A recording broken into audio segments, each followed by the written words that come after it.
Laura Garza case, I mean, I believe that's a very highly publicized case, and that one is it's a perfect example of the team effort that we have amongst all law enforcement agencies, local, state, federal, everyone. We're on one team, you know, and that team is, the goal is to find whoever it is that is missing, and or instances of homicide, you know, find the answers for the family and hold people responsible for them. So there's plenty of cases in our troop where that exact scenario has happened. Dave's named one. I have one. We can name several that we have located years later, several years later. So that, you know, keeping these things with an investigator, that's why it's imperative, right? Is because we never give up. And that's one of the biggest things with the state police. If we get an investigation, it doesn't matter how small or large it is, we do not give up on it. We won't give up on it. These cases have been open for years for a reason, because our job refuses to take no for an answer in terms of seeking justice and the truth for these missing people. Because no matter how we look at these things, at the end of the day, someone's missing, and that someone is always attached to a family. Well, the initial investigation always starts with a trooper. A trooper gets dispatched to a scene or to an incident. They take down the case particulars and information, and then based on the nature of that, different units respond. So based on the severity, obviously if it's a homicide, our unit's going out to it, along with backroom investigators, along with a lot of people, right? If it's something like a missing persons, where the person was reported not have been seen for, let's just arbitrarily say, a week. Last time I saw my brother was a week ago.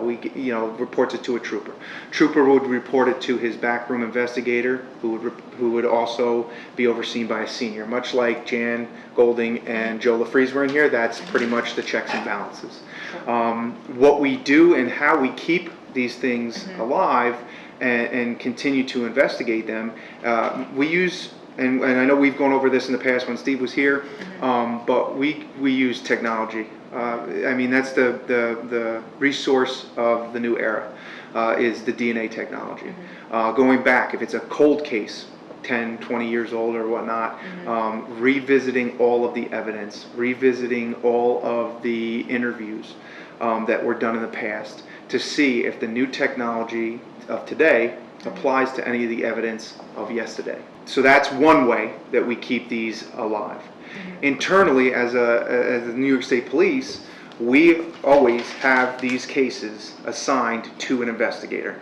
A missing persons, a cold case homicide, it is always assigned. It has a 1-for-1. If that investigator gets promoted to sergeant or gets promoted to a captain or whatnot, another investigator is turned over, briefed, brought up to speed with the nature of the facts of the case, and then it's turned over to him or her, depending on if it's not been into the prosecution phase, meaning we've made an arrest based off of the new technology. Right. So those are some of the ways that we keep things going, both internally, an example of internally, and an example of outside help as well. We take this stuff home with us every single day. It's not a 9 to 5 where you come in at 9 o'clock, you work on a case, 5 o'clock, you put it away and you forget about it. It's constantly with us. And another thing I would be remiss if I didn't mention was, I think sometimes when people hear a cold case or they hear missing persons, their minds kind of go to like a dark place. You know, people ultimately assume that maybe somebody met their demise for one reason or another, but there's plenty of times that we have missing person cases that come in, like Mark said, to even uniformed trooper level, where for one reason or other, maybe somebody who's distressed, somebody who just needs some time away from the real world, and especially during like COVID, like these troubling times, unprecedented times where people they need a break, they need some time alone, but they do have loved ones in their life and they are reported as missing, and there's lots of times where we wind up making contact and we have positive outcomes. So it's not always the doom and gloom scenario, which it's that's refreshing for us as well. And we work just as hard in those cases as the ones that go on for an extended and prolonged period of time.